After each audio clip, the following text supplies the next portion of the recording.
The lecture hall was full, though the air felt heavier than the weight of the old stone tablets stacked in the university archives. Professor Harold Whitmore, a man whose reputation was built on decades of published works, and a voice that commanded silence with each syllable, leaned over the small wooden lectern. His sharp spectacles caught the light as he peered at the faded parchment in his hands. "This," he announced, tapping the brittle surface with a mocking flourish, "is nothing but a merchant's doodle, a forgery drawn to impress the gullible." His words, delivered with the certainty of a man who had crushed countless students before, sent a ripple of nervous laughter through the room. At the back, clutching a notebook pressed tightly against her chest, sat Emily Carter. She had brought the map to him just hours before, trembling with cautious excitement. She had found it while assisting in cataloging a forgotten donation box in the library's basement. Yellowed papers, moldy bindings, and at the very bottom, a parchment folded like a secret. Unlike the other relics, this one carried faintly shimmering ink, etched in lines that looked more purposeful than mere decoration. But now, under the glare of Harold Whitmore, her find was nothing but the butt of a cruel joke. Emily lowered her eyes, her heart pounding. She thought she'd grown used to his disdain, the offhand comments, the dismissive chuckles whenever she offered a suggestion, but this humiliation burned deeper. She could hear whispers around her. Another failed theory. Poor Carter, always chasing shadows. Inside, a voice whispered back, "Why do I let him silence me?" Whitmore tossed the parchment onto the table like an afterthought. "Egyptian cartography of this period is well documented," he said, his tone as crisp as chalk on slate. "No credible scholar would confuse these crude markings with the refined work of temple surveyors. Miss Carter has, I fear, been reading too many romantic tales of hidden tombs." Emily wanted to vanish, to shrink so small she could fold herself into her notebook. But behind the sting of tears was something fiercer, a stubborn ember of defiance. She had spent hours with that map, tracing the odd curvature of its riverlines, comparing the hieroglyphs with catalogs. There were anomalies. A tiny set of marks near the edge, almost invisible unless caught under the right light. They didn't match any common symbol she knew.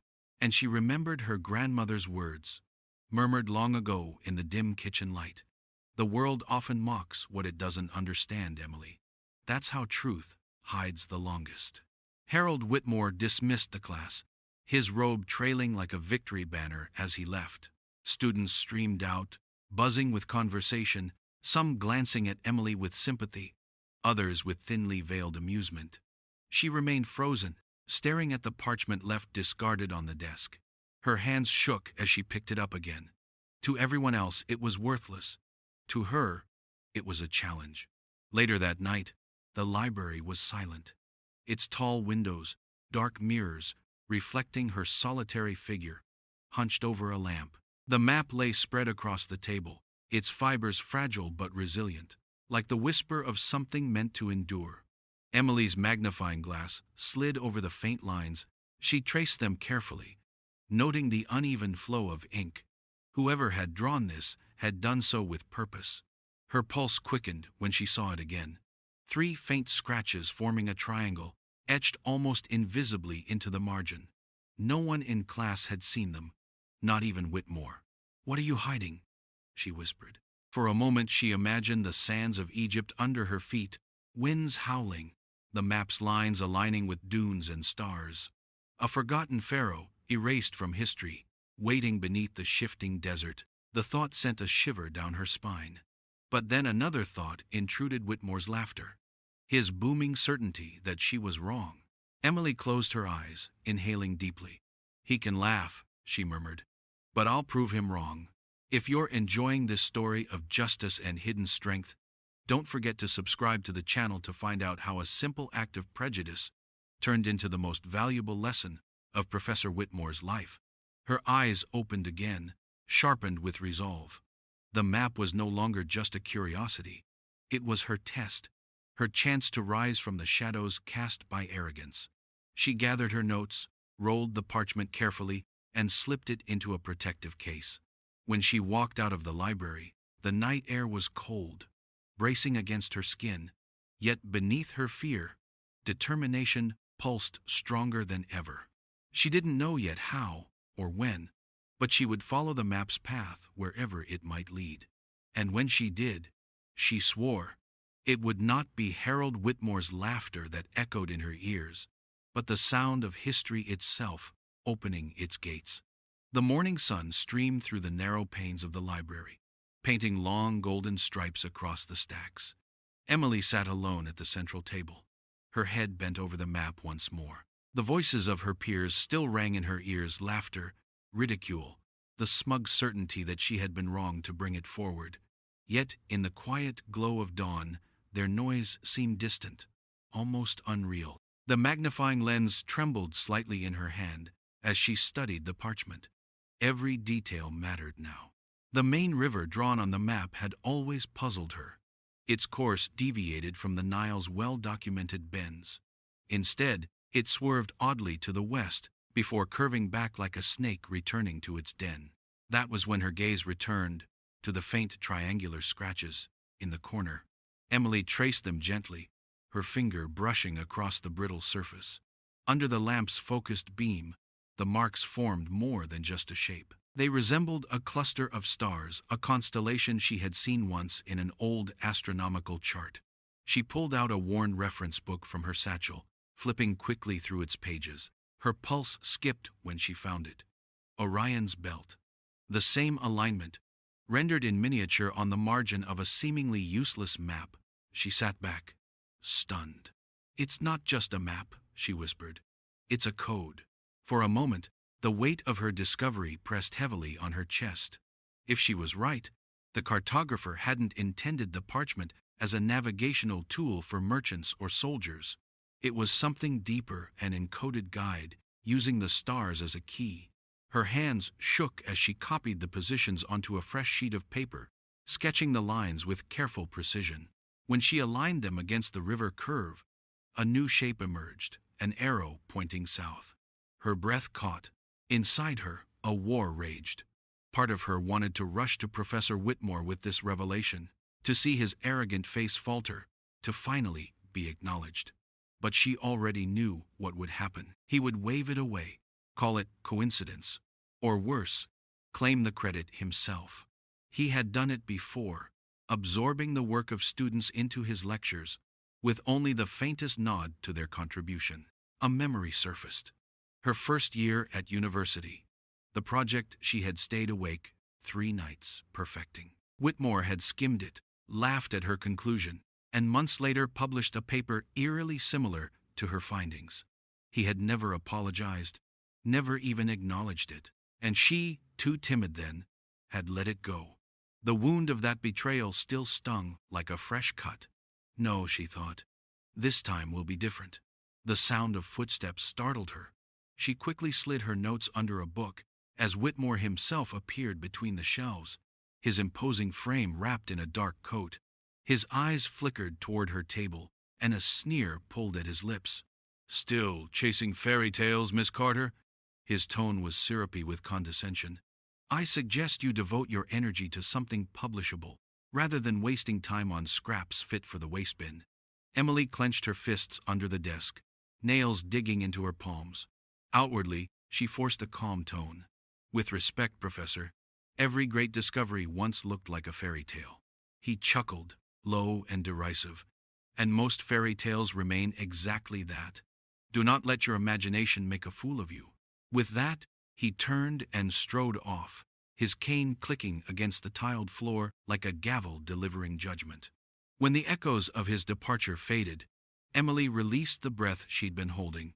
Her heart raced, but beneath it was something new, an ember flaring into fire. She pulled out her hidden notes again, her eyes scanning the sketched alignment. The arrow pointed toward a region of the desert rarely studied, far south of the typical excavation sites. If she followed it, she might find nothing but endless sand. Or she might find the truth hidden for millennia. The thought electrified her.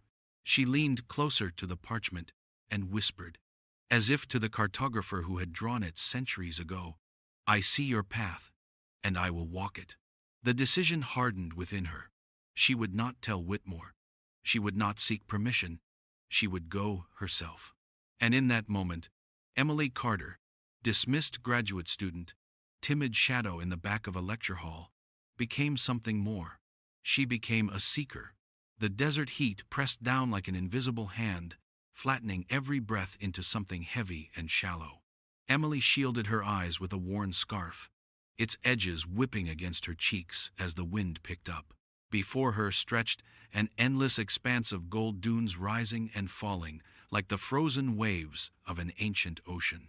She had dreamed of this moment countless times while hunched over dusty library tables, and now the reality was both terrifying and exhilarating. The expedition was modest. She hadn't the wealth of sponsors, nor the blessing of the university. Instead, she had gathered what she could: a borrowed jeep, a few loyal friends from the graduate program who believed in her more than they feared Whitmore's scorn, and an elderly local guide named Yusuf, whose eyes carried the weight of countless journeys into the sands. "Miss Carter," Yusuf said, his voice rough as gravel, "the desert is not kind to dreamers. It buries dreams as quickly as bones." Emily met his gaze, her throat dry but her voice steady. "Then let's make sure we don't give it ours to bury." They set off, the jeep lurching over uneven ground, its tires spitting up trails of sand that were swallowed instantly by the vastness around them. The map lay open on Emily's lap, secured under the glass of a protective case. Every few miles, she checked the alignment of the landmarks with the stars overhead, though daylight made the task maddening. Still, she trusted the logic that had led her here. The constellation etched on the parchment, the river's curve turned into an arrow, all pointing them south into the heart of the desert. Hours passed. The sun baked the horizon until it rippled like liquid metal. Sweat dripped down Emily's back, soaking the collar of her shirt. Doubt crept into her mind, whispering with Whitmore's voice, "Fairy tales, Carter. Empty sand and foolish dreams." But she refused to surrender. She closed her eyes briefly, hearing again her grandmother's words, "The world mocks what it doesn't understand." That refrain steadied her, and when she opened her eyes, the desert looked less like emptiness and more like a veil waiting to be lifted. By evening, they stopped to set up camp. The horizon burned crimson, the dunes casting long shadows like sleeping giants. Emily spread the map on a flat rock, lighting a lantern beside it. The parchment glowed under the flame, the faint star markings clearer now in the night air. She pulled out a small compass, aligning it with the sketched arrow. Her pulse quickened. "Tomorrow," she whispered, "we'll be close." But as the night deepened, unease gnawed at her. She lay awake in her tent, listening to the wind whistle like a chorus of whispers. Every sound seemed magnified: the rustle of sand against canvas, the distant howl of some nocturnal creature. When she finally drifted into restless sleep, dreams consumed her. She saw Whitmore standing in a grand burial chamber, smirking as he placed his hand on the lid of a sarcophagus. "Thank you, Miss Carter," he said in the dream. "Your discovery belongs to me now." She awoke with a start, her chest heaving, the night still clinging to her skin. It was just a dream, but the fear of him stealing her triumph felt as real as the desert itself. At dawn, Yusuf stirred the camp awake. "Today, we enter the true desert," he warned. "No roads, no markers, only the sands and the stars." Emily nodded, folding the map carefully. She felt the weight of destiny pressing on her shoulders. Every step forward was a defiance of Whitmore's laughter. Every dune crossed a declaration that she believed in something greater than his dismissals. As they packed their supplies, one of her companions, Daniel, hesitated. His face, sunburned and lined with exhaustion, betrayed his doubt. "Emily, what if Whitmore was right? What if this is nothing but a myth we're chasing?" She held his gaze, her voice firm despite the tremor in her heart. "Then we return with nothing but sand in our shoes. But if I'm right, Daniel, if I'm right, we'll rewrite history." Silence followed her words, thick and heavy, until Daniel finally nodded. The group mounted the jeep once more, turning deeper into the uncharted dunes. As the sun rose higher, Emily tightened her grip on the map, determination blazing hotter than the desert itself. Whatever awaited them, ruins, bones, or the silence of endless sand, she would face it. For behind her every step trailed Whitmore's scorn, and before her lay the possibility of a Pharaoh long forgotten, waiting to be remembered. The sky darkened without warning, as if the desert itself had drawn a curtain over the sun. One moment the horizon shimmered under relentless heat, the next it churned with a wall of ochre clouds sweeping toward them. "Sandstorm!" Yusuf cried, his voice snatched away by the rising wind. Emily barely had time to clutch the map case to her chest before the world dissolved into chaos. The air roared, hot and suffocating, pelting them with sand that stung like needles against exposed skin. Visibility shrank to nothing. The jeep was useless now. They stumbled forward, heads bowed, searching for shelter in a landscape that had suddenly become hostile and alien. Panic clawed at her throat. The storm was no gentle warning, it was merciless, the kind that had swallowed entire caravans. She thought fleetingly of Whitmore, of his sneering certainty that she was nothing but a dreamer. Was this how my story ends? Buried under dunes before I can prove him wrong? Here! Yusuf's silhouette loomed ahead, blurred by the storm's fury. He gestured toward a jagged outcrop of stone, half buried in sand. With desperate effort, the group scrambled toward it, crouching in the lee of its slope. The rock provided partial shelter, enough to breathe without choking, though the wind still howled like an ancient spirit bent on erasing them. They huddled together, sand grinding into their teeth, minutes stretching into eternity. Then Emily's hand brushed something cold, not the rough grain of stone, but a surface smoother, straighter. She cleared sand with frantic motions until a corner of carved rock emerged too precise to be natural. Her heart thudded. "Yusuf!" she shouted over the storm. "Help me clear this!" Together they swept away more sand, revealing a flat slab etched with faint symbols. Despite the raging storm, Emily bent closer, squinting through grit-stung eyes. Hieroglyphs, faint but unmistakable. Her chest constricted. This wasn't chance. The storm had driven them straight to it. Daniel crawled over, coughing. "What is it?" "A marker," Emily said, awe threading through her voice. Someone wanted this to be found. The storm raged for what felt like hours, though time dissolved into a blur of wind and sand. By the time the last gusts tapered off and the desert lay eerily quiet again, half the group's supplies were buried or lost, but none of them cared. Their eyes were fixed on the slab, now fully uncovered. A rectangular stone marker rising just above the surface, its edges sharp despite centuries beneath the shifting dunes. Emily traced her fingers over the hieroglyphs. Though worn, she could make out fragments. Path, guardian, beneath the sands. Her skin tingled. This was no ordinary boundary marker. It was a message, a promise. In that moment, exhaustion and fear gave way to exhilaration. Every insult, every dismissive laugh from Whitmore seemed to echo faintly, only to be drowned by the silent roar of vindication. She turned to her companions, her voice trembling with conviction. "The map led us here. This is the first sign." Yusuf's eyes gleamed, ancient and knowing. The desert gives nothing freely. If it has revealed this, there is more beneath. Emily closed her eyes briefly, feeling the enormity of it. She had followed scratches on parchment into the heart of the desert, endured Whitmore's scorn, and now, in the storm's aftermath, the sands had yielded a secret. When she opened her eyes again, determination blazed in them. "Tomorrow," she said, her voice steady, "we dig." The marker stood silent, half buried, yet resolute, as if waiting centuries for someone to read its message. The desert stretched endless around them, indifferent yet watchful. For Emily, the storm had not been a curse but an initiation, stripping away fear and leaving only resolve.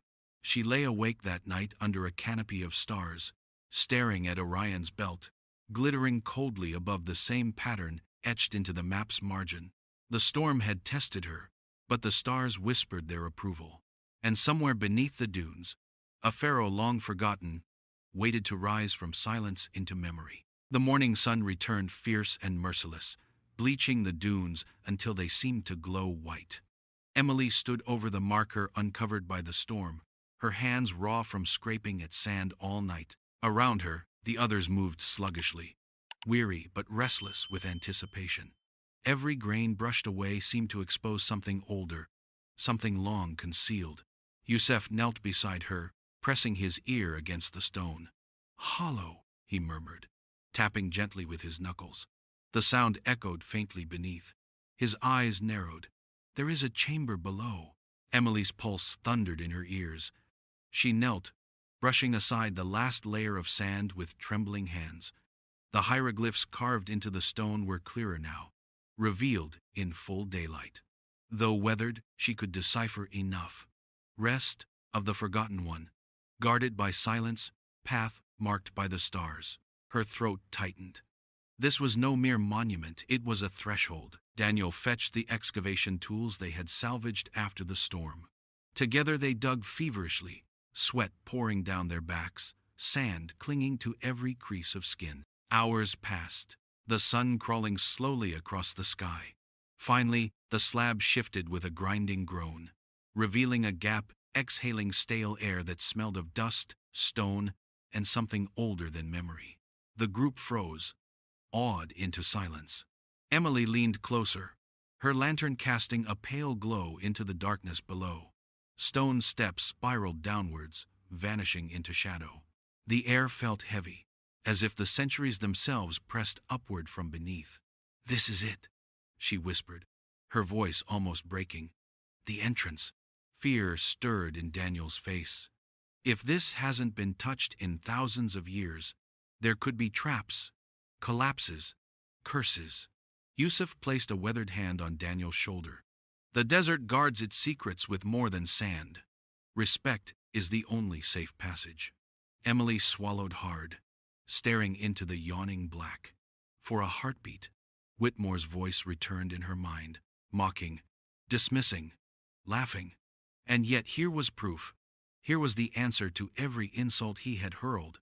She tightened her grip on the lantern and placed one foot on the first step. "We came for this. We go down." The descent was suffocating.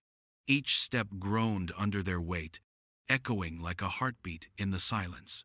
Dust fell from the ceiling as if disturbed by their intrusion. Emily held the lantern aloft, its glow dancing across the walls. Hieroglyphs covered every surface, intricate and deliberate.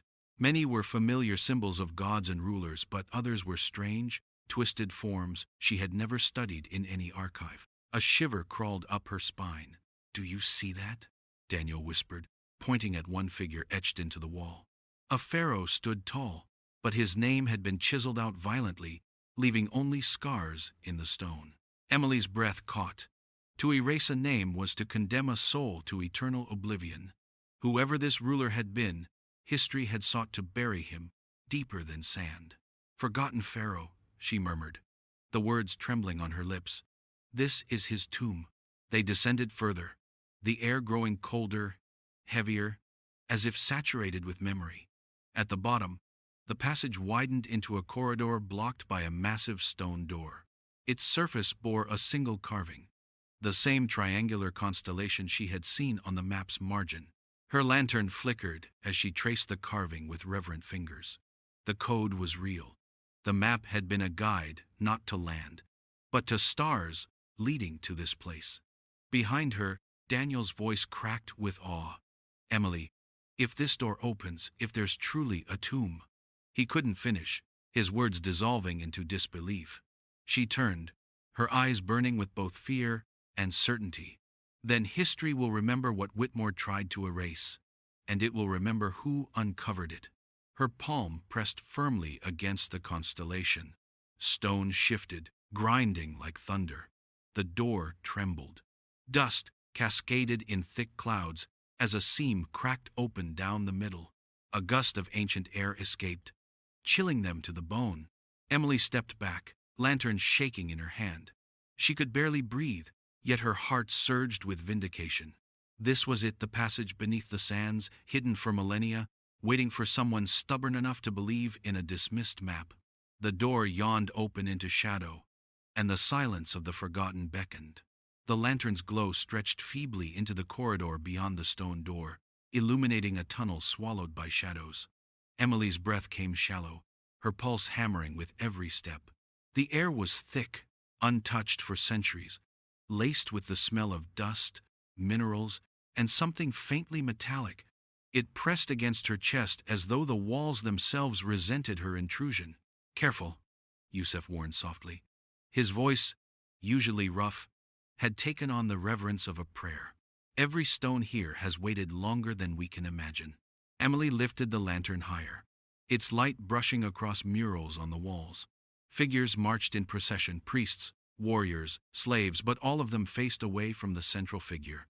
A pharaoh towered over them, but his face had been deliberately scratched out, gouged, until only a hollow outline remained.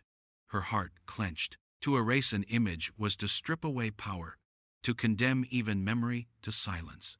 Whoever this ruler had been, his enemies had not only sought to kill him but to obliterate his legacy. As they advanced, the corridor opened into a chamber so vast, the lantern light barely reached the far walls. Emily's steps faltered as the beam fell upon rows of statues, stone guardians standing silent, their eyes blank yet watchful. Their presence was suffocating, as if an audience of the dead awaited judgment. Daniel's voice cracked. This is impossible. None of this is in the records. No textbooks, no archives." "That's the point," Emily whispered. "He was erased, but he lived. And we're the first to see this in thousands of years." Her words echoed into the silence, swallowed quickly by the chamber's immensity. She felt both infinitesimal and immense at once, a trespasser, yet also a chosen witness. They walked further, the crunch of sand beneath their boots deafening. Yusuf halted suddenly, his hand raised. The lantern revealed an altar at the chamber's center, piled with offerings, clay jars, gilded figurines, and fragments of jewelry, all preserved as if time itself had paused. Emily bent over one of the jars, brushing away sand. It bore inscriptions in a dialect of hieroglyphs she didn't recognize. Her mind raced. What language is this? Why haven't I seen it before? She scribbled notes furiously, though her hands trembled. Every discovery here rewrote what she thought she knew of Egyptian dynasties. Then she noticed something else, silence, deeper than silence. The chamber didn't just lack sound, it seemed to consume it, swallowing every whisper. Emily tested it, speaking softly.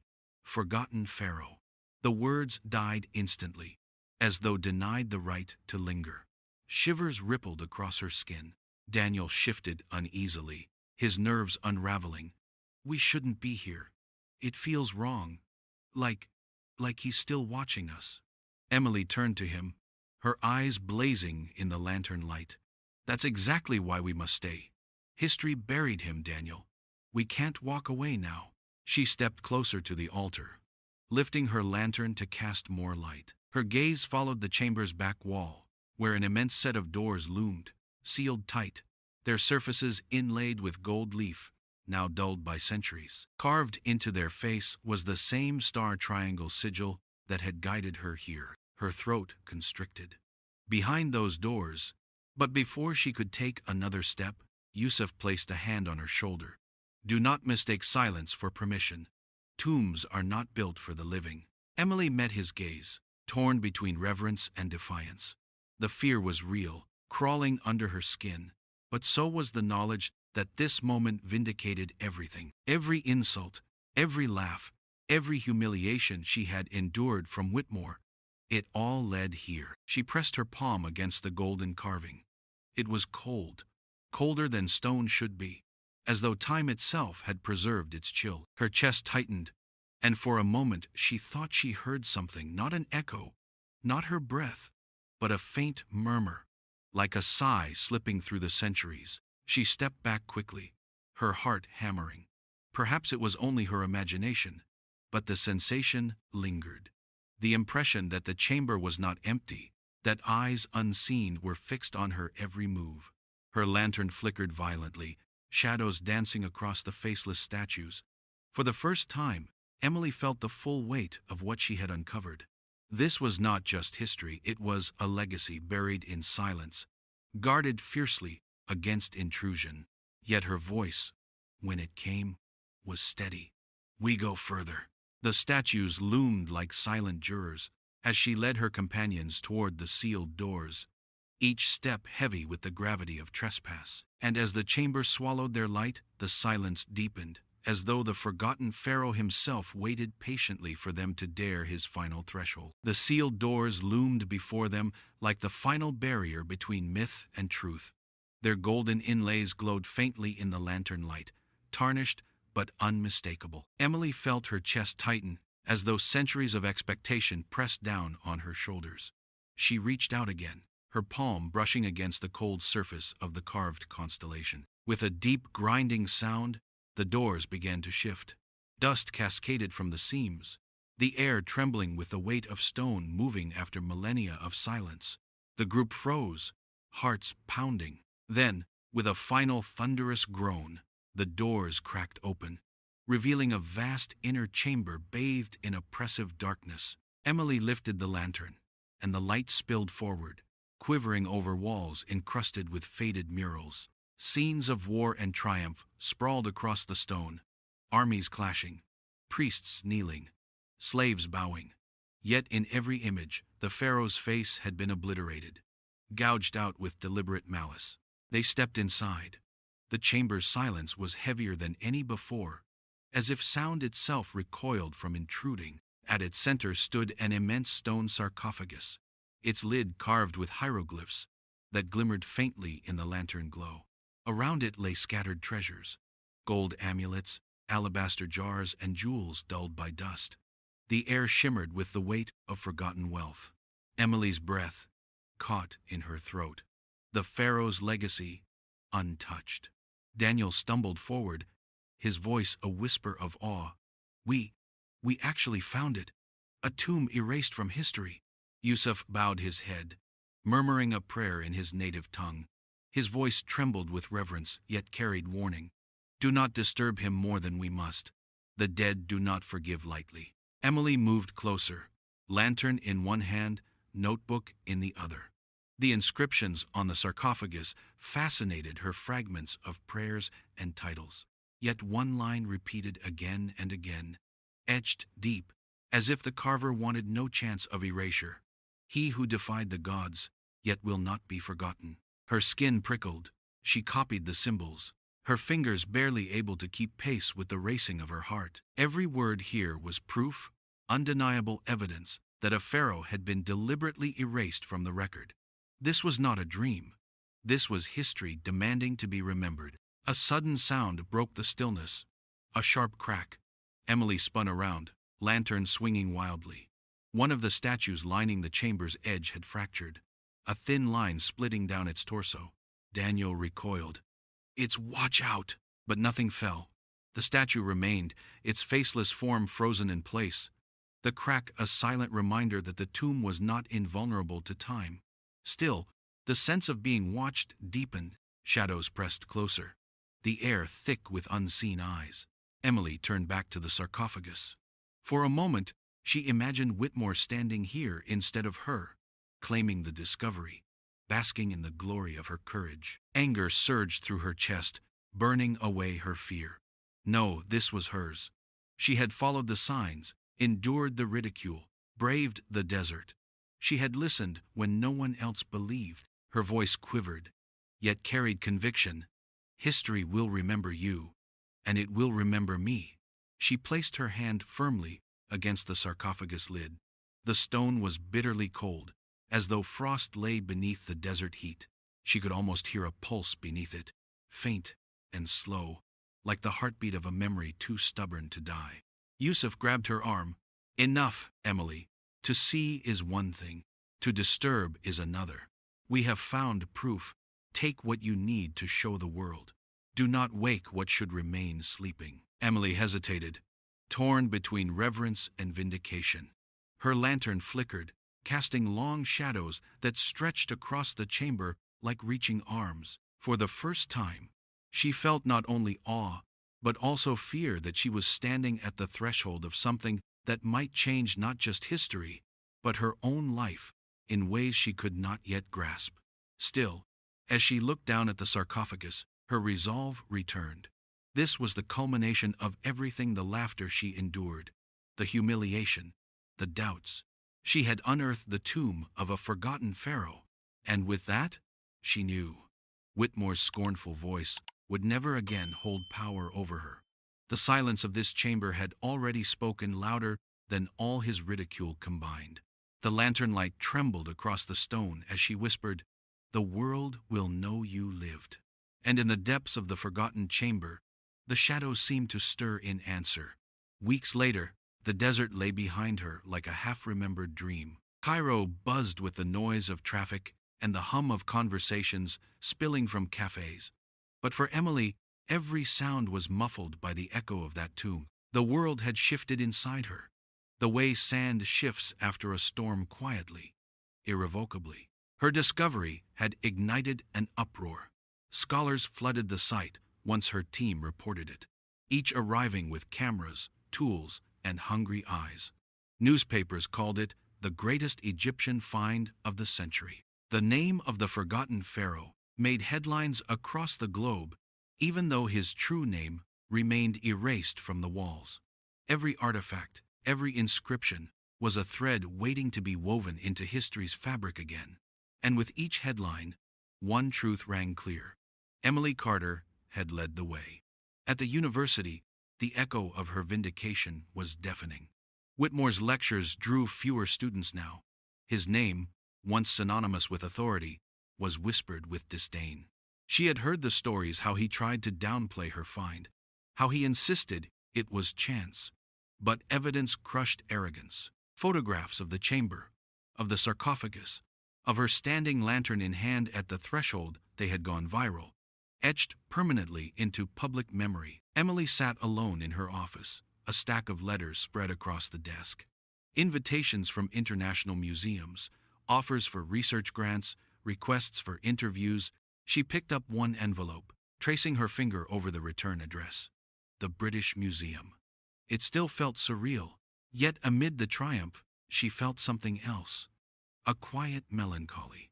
She thought often of the chamber's silence, of the faceless statues and the eroded murals. That Pharaoh had been erased by his enemies, and though she had given him back to history, she wondered if he had ever wished to remain forgotten. Late at night, she would close her eyes and feel again the chill of the sarcophagus beneath her palm. The inscription echoed in her mind: "He who defied the gods, yet will not be forgotten." It was a warning, as much as a legacy. One crisp morning, Emily walked across campus, her steps steady, her head high.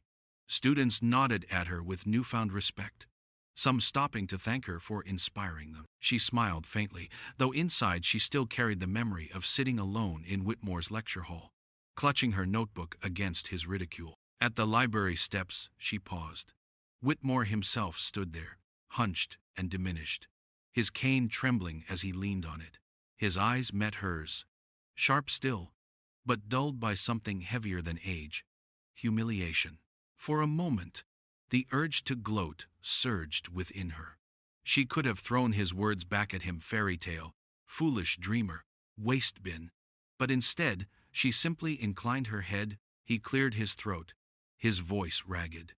"Miss Carter, it seems I underestimated you." Emily studied him, feeling the weight of years of his scorn pressing against this single fragile admission. She didn't answer with triumph. Instead, her voice was calm, almost gentle. "History doesn't belong to arrogance, Professor.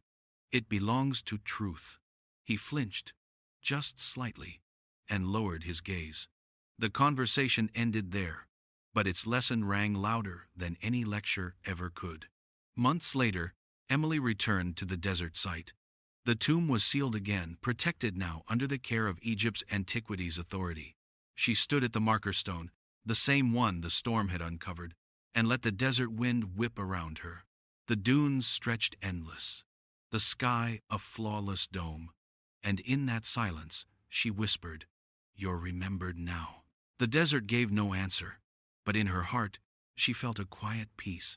She had faced arrogance, endured humiliation, and walked into the silence of the forgotten. And from it, she had drawn not just vindication, but a lesson that would live with her forever. Arrogance may bury truth for a time, but truth has a way of clawing back to the surface, carried by those brave enough to believe in it. Emily turned back toward the horizon, her resolve steady.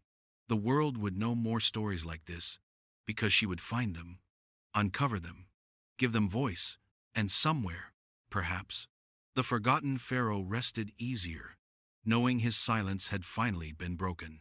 If this story touched you, subscribe to the channel to discover more stories about how extraordinary people turn humiliation into triumph.